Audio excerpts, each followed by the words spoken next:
चिल्ला के रोया। और जब रोता है इंसान तो वो कोई चिल्ला के रोने के लिए तो आपको आर्टिफिशियल होने की जरूरत नहीं। कांग्रेस के वरिष्ठ नेता गुलाम नबी आजाद पिछले दिनों राज्यसभा से रिटायर हो गए।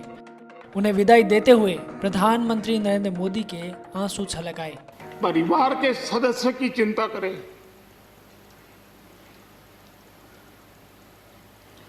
वैसी चिंता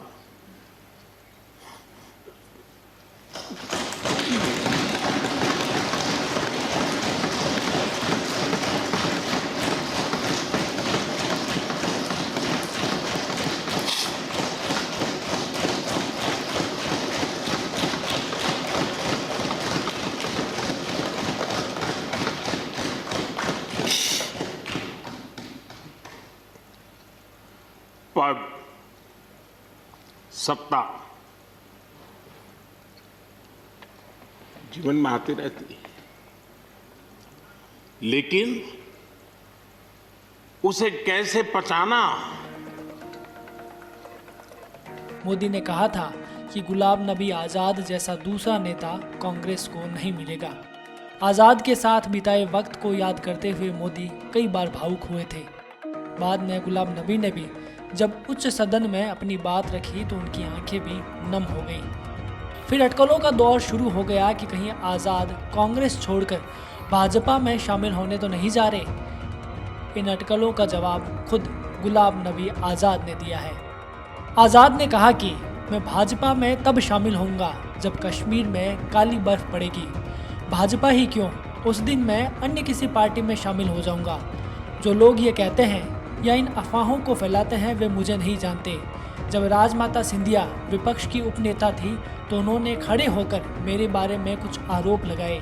मैं उठ गया और मैंने कहा कि मैं आरोप को बहुत गंभीरता से लेता हूं और सरकार की ओर से मैं एक समिति का सुझाव देना चाहूँगा जिसकी अध्यक्षता अटल बिहारी वाजपेयी करेंगे और उसमें राजमाता सिंधिया और लाल कृष्ण आडवाणी सदस्य होंगे।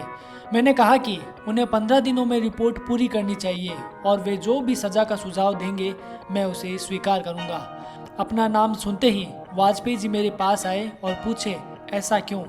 जब मैंने उनसे कहा तो उन्होंने खड़े होकर कहा, मैं सदन और गुलाम नबी आज़ाद से क्षमा मांगता हूँ। शायद राजमाता सिंधिया आज़ाद को नहीं जानती लेकिन मैं जानता हूँ। इतना ही नहीं, गुलाम नबी आज़ाद ने पिछले दिनों राज्यसभा के भीतर अपने और मोदी के भावुक होने की वजह भी बताई। उन्होंने कहा, हम दोनों इसलिए नहीं रो रहे थे क्योंकि हम एक दूसरे को जानते नहीं थे, बल्कि वजह यह थी कि साल 2006 में एक गुजराती टूरिस्ट बस पर कश्मीर में हमला हुआ था और मैं उनसे बात करते करते रो पड़ा था। पीएम कह रहे थे कि आज़ाद ऐसे व्यक्ति हैं जो रिटायर हो रहे हैं और भले इंसान हैं। वो पूरी बात नहीं बता सके क्योंकि रो दिए थे और जब मैं कहानी पूरी करना चाहता था तो मैं भी नहीं कर पाया क्योंकि मुझे लगा कि मैं 14 साल पहले के उसी पल में पहुंच गया था जब वो हमला हुआ था।